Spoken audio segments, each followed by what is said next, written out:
Olá pessoal, bora continuar o livro de Deuteronômio, né? O quinto livro da Bíblia, a gente tá finalizando, prometo finalizar nesse vídeo. Ele é muito extenso, tá? São quase acho que 40 capítulos ao todo, mas eu tô tentando resumir o máximo possível, tá? São 34 capítulos, mas a gente vai começar agora a falar do 28. Nesse capítulo 28 ele é muito especial porque Deus começa a mostrar para Moisés as coisas que acontecerão na nação lá na frente, gente, tipo assim, outras gerações, depois de 400 anos, 1000 anos, né? E isso tudo foi registrado em livros, então por isso que o povo temia muito. Por quê? Porque tudo aquilo que foi dito lá atrás pelos profetas, por Deus, foi se cumprindo ao longo dos anos. Então a Bíblia também, ela não só um livro que remete a algo que é espiritual, né, relacionado a uma fé, algo subjetivo, como também é um registro histórico de fatos que de fato aconteceram. Então, livros antigos falaram de profecias, revelações que se cumpriram ao longo dos anos historicamente, tem estudo comprovado. Bom, aí do versículo 1 ao 14 do capítulo 28, né, ele começa a pronunciar, né, quais seriam as consequências caso o povo obedecesse. Falou, vocês vão entrar numa terra que Deus deu para vocês serão abençoados, terão paz, prosperidade material, terra fértil, serão férteis, vão ter vitória na guerra se vocês obedecerem. Tudo isso que eu falei para vocês.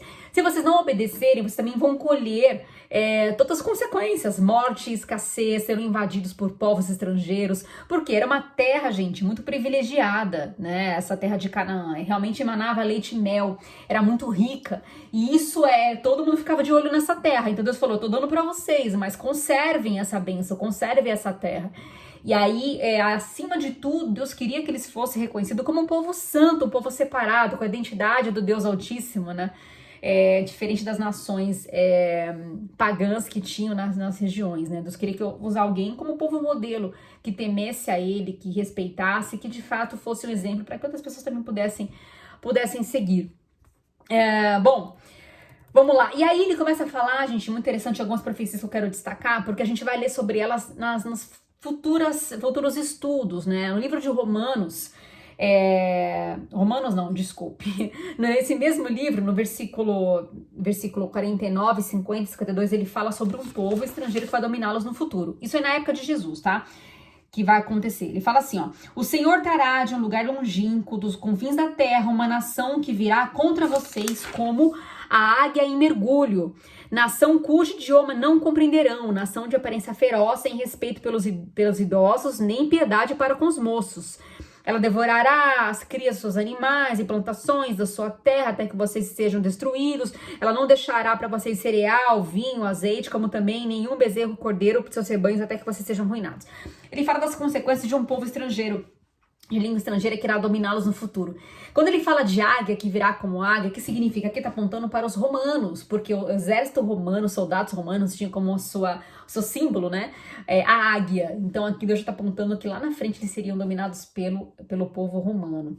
Também tem outros povos que ele fala aqui, no versículo 53, 57, diz assim, ó: por causa do sofrimento do que o seu inimigo infligirá sobre vocês durante o cerco, vocês comerão o fruto do seu próprio ventre, a carne dos filhos e filhas que o Senhor, seu Deus, deu a vocês. Até mesmo o homem mais gentil e educado entre vocês não terá compaixão do seu irmão, da mulher que ama e dos filhos que sobreviverem, de modo que não dará a nenhum deles nenhum pedaço de carne dos seus filhos que estiver comendo, pois nada lhe sobrará devido aos sofrimentos que o seu inimigo lhe infligirá durante o cerco de todas as suas cidades. A mulher mais gentil e delicada entre vocês é tão delicada e gentil que não ousaria encostar no chão a sola do pé, será mesquinha com o marido a quem ama e com o filho e a filha. Não lhes dão no placenta do ventre nem os filhos que gerar, pois a intenção dela é comê-los secretamente durante o cerco, o sofrimento que seu inimigo infligirá a você e suas cidades. Gente, resumindo, lá na frente, outros, por conta da desobediência deles, tá? Dureza de coração, eles vão abrir brecha para que os inimigos, povos, venham querer atacar a terra deles, né? Que eles vão ganhar, que será a Canaã. E aí fala que quando os povos iriam invadir uma cidade, assim, eles eram cercados com muros. Então, o exército inimigo ficava para fora, eles não podiam sair para fazer nada, eles tinham que, um dado momento, eles iam morrer de fome, não poder sair para comprar nada, para fazer nada. E aqui diz que eles vão chegar num ponto em que as mães e os pais vão comer os próprios filhos. Quando é que isso vai acontecer? Cara, no ano de 605 a.C., 597, na época dos profetas, tá? Jeremias, ok? A gente vai ver isso, e Ezequiel, nós vamos ler isso, isso vai acontecer. Anos depois, isso vai acontecer, 1000 anos depois isso vai acontecer, a gente vai ler sobre isso. Então, tudo que foi dito aqui para Moisés vai se cumprir lá na frente, ok? Está lá no livro de 2 Reis e Lamentações, depois a gente lê, pouco depois a gente vai ler sobre isso, tá? Bom, continuando aqui, últimas palavras, então, de Moisés, no capítulo 30, versículo 11, 14 e 19, diz assim, vida ou morte, né? Então, olha só que Moisés fala. O que hoje estou ordenando a vocês não é difícil de fazer, nem está além do seu alcance. Nada disso, a palavra está bem próxima de vocês, está entre a sua boca e o coração, e por isso vocês poderão obedecer-lhe. Aí no 19 ele fala assim, hoje invoco os céus e a terra como testemunhas contra vocês de que coloquei diante de vocês a vida e a morte, a bênção e a maldição. Agora escolham a vida para que vocês e seus filhos vivam e para que vocês amem o Senhor, o seu Deus, e ouçam sua voz e se apeguem firmemente a Ele. Pois o Senhor é a sua vida e Ele dará a vocês muitos anos na terra que jurou dar aos seus antepassados Abraão, Isaque e Jacó. Ou seja, tudo isso que ele está falando, que ele está orientando, né, aconselhando, fala, gente, para que vocês tenham vida longa. Não é para que vocês só sigam regras, mas é para o bem de vocês, é para preservar a geração de vocês, né? Então ele falou, olha, você tem escolha do bem ou do mal, mas escolha pelo menos o bem, a vida. Tremendo isso, né? E essa frase que ele falou, que a palavra está muito próxima, porque ela está perto do coração e da boca, e logo é fácil, né? Algo impossível de se cumprir. O apóstolo Paulo, lá no Novo Testamento, que é um homem de Deus que a gente vai ler muito e aprender muito com ele, ele fala sobre isso no livro de Romanos, tá? Ele fala a mesma coisa. Romanos 10, 8 a 11 diz assim, ó. Mas o que ela diz, a palavra? A palavra está perto de você, está em sua boca e em seu coração. Se você confessar com a sua boca que Jesus é o Senhor e crer em seu coração que Deus o ressuscitou entre os mortos, será salvo.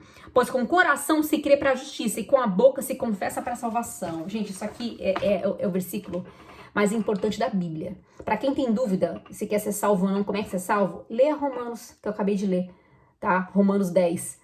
8 a 11, que fala assim, você quer ser salvo? Você tem que crer no coração e confessar com a tua boca, já tá tudo certo. Olha só, não precisa fazer tudo isso que a gente tá lendo aqui, um monte de regra. Bom, isso no Novo Testamento a gente vai chegar ainda nessa fase, tá? Vamos chegar lá, aguarde. Bom, continuando aqui, capítulo 31, também Moisés fala algo muito importante, do 1 ao 3, ele fala assim, Moisés disse ainda essas palavras a todo Israel, estou com 120 anos de idade e já não sou capaz de liderá-los. O Senhor me disse, você não atravessará o Jordão. O Senhor, o seu Deus, o atravessará pessoalmente à frente de vocês. Ele destruirá essas nações perante vocês, inclusive nações de gigantes que eu falei. E vocês tomarão posse da terra delas. Josué também atravessará à frente de vocês, conforme o Senhor disse. Então ele começa a preparar, né, o povo para falar, olha, liderem agora, sejam liderados por Josué, estão passando bastão para eles. Olha que tremendo. E aí Moisés, ele dá um conselho para Josué, né? Ele tem que dar um incentivo, porque Josué, ele foi testemunho ocular de que o povo deu trabalho para Moisés. Imagina, ele que ia ter que assumir agora esse posto tão importante. Ele fala para Josué o seguinte, 31, do 7 a 8, ele fala assim. Então Moisés convocou Josué, ele disse na presença de todo Israel, seja forte e corajoso, pois você irá com este povo para a terra que o Senhor jurou aos seus antepassados, que lhes daria, e você a repartirá entre elas como herança. O próprio Senhor irá à sua frente e estará com você, ele nunca o deixará, nunca o abandonará. Não tenha medo e não desanime, isso é tão lindo, porque são essas mesmas palavras que Deus vai falar diretamente para Josué, no primeiro capítulo do livro, gente. É tremendo, né? Como a palavra, ela é linda, né? Como Deus, ele é reto, ele não muda. Bom, então todas essas coisas que foram ditas para Moisés, tá? Esses 30 e poucos capítulos do Deuteronômio foram registrados em rolos, em livros, tá? Para quê? Para que fosse lido periodicamente, para que o povo não esquecesse, porque se esquecesse automaticamente iriam se corromper. Então é importante falar sobre isso. Então por que é importante escutar a palavra, de reunir e congregar? Para isso, porque pra gente não esquecer do que Deus, de quem Deus é, do que ele pode fazer, para que a gente seja corrompido com influências, né, que são nocivas, para que a morte não venha entrar, enfim, existe todo um porquê. Bom, Então ele escreveu, todo mundo escreveu isso que ele falou ao longo desses últimos dias. E isso foi entregado para os levitas, né, para os sacerdotes, que eram responsáveis em falar e repetir isso para o povo. E aí, como se não bastasse, o Moisés fez um cântico, ele compôs um cântico. Então, além de tudo, gente, que ele ainda era compositor, é brincadeira, né? Inclusive, o Salmo 90 foi ele que escreveu. Depois dá uma olhadinha lá para vocês verem. Esse homem é fantástico, graças a Deus, né? Que ele existiu. Bom, capítulo 32, vamos lá, versículo 48 e 49. Deus fala com ele, né? Vai dar a última chance para ele dar um tchauzinho. Fala o seguinte para ele. Cadê? 48, 49. Naquele mesmo dia, o Senhor disse a Moisés: suba as montanhas de Abarim, que é o Monte Nebo, até o Monte Nebo, em Moabe, em frente de Jericó, e contemple Canaã, a terra que dou aos israelitas como prioridade. Ali na montanha, se você tiver subido, você morrerá e será reunido aos seus antepassados, assim como o seu irmão Arão. Então, assim, Deus permitiu que ele desse a última espiada na terra. Falou: olha, eu vou cumprir com o que eu falei, tá? Para os seus antepassados. Olha lá, dá uma olhadinha nessa terra. Você vai ficar por aqui, você não vai para lá. Mas dá uma olhadinha, né? Como Deus é bom. E aí, 34, 5 e 6, vamos lá. Olha que interessante que eu vou falar na sequência. Fica aí, gente, não sai não. 34, 5 e 6 fala assim, ó. Moisés, o servo do Senhor, morreu ali, em Moabe, como o Senhor dissera, lá no Monte Nebo. Ele o sepultou em Moabe, no vale que fica diante de Bet-peor, mas até hoje ninguém sabe onde está localizado o seu túmulo. Eu disse ninguém, não tem túmulo, eu vou te falar o porquê. Moisés tinha 120 anos de idade quando morreu, todavia nem os seus olhos, nem o seu vigor tinha se enfraquecido. Os israelitas choraram Moisés nas campinas de Moabe durante 30 dias até passar o período de pranto, ficaram 30 dias em luto.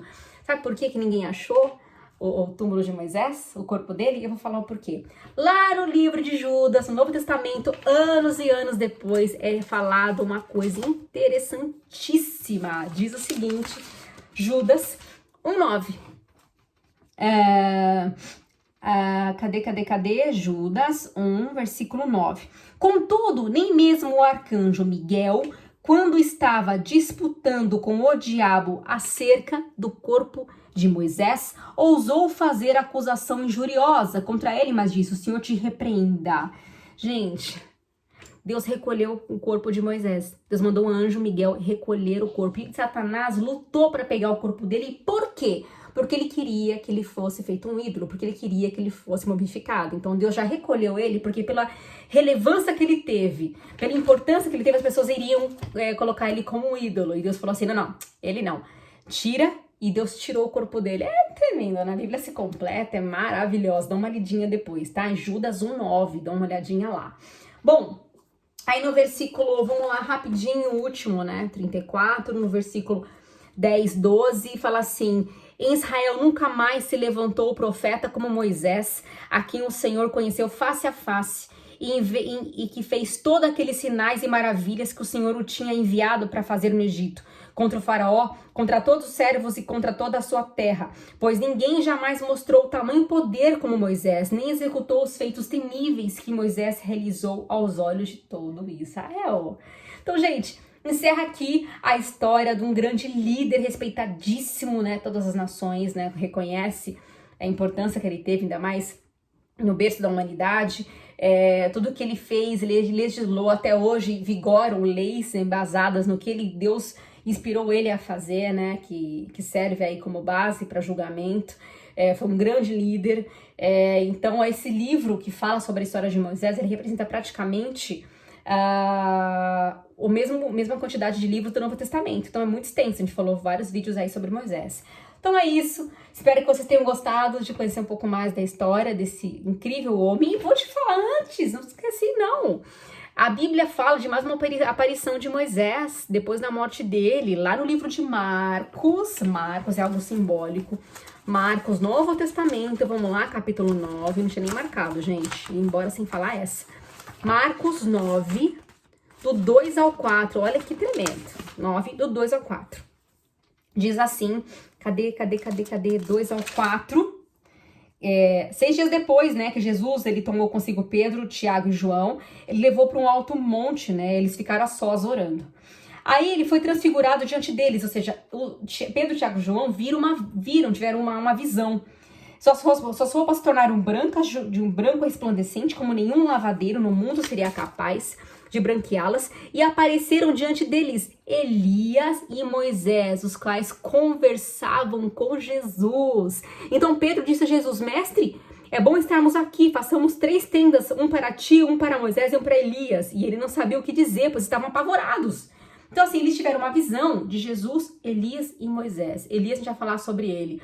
Mas o que significa? Significa tempos. Lembra que eu falei que Moisés, ele inaugurou a dispensação na época da lei? Só fala de lei. Então o povo já tinha uma lei instituída com Moisés. E ele passou o bastão. Nesse momento que tem essa visão dos 3, é como quando Jesus ele veio para a terra, ele inaugura uma outra dispensação, um outro tempo que é chamado tempo da graça, não mais a lei. Então você é salvo, como eu li para vocês, se você crer e confessar. Então não é porque você tem que cumprir lei, é porque isso que inaugurou esse tempo foi Jesus, e ele mostrou isso para os discípulos mais próximos. Então Moisés ele aparece aí nessa visão para mostrar que estava mudando a dispensação, o tempo espiritual estava mudando e automaticamente ia refletir aqui na Terra. É isso, obrigada, desculpa o vídeo longo e até o próximo vídeo. Fica com Deus.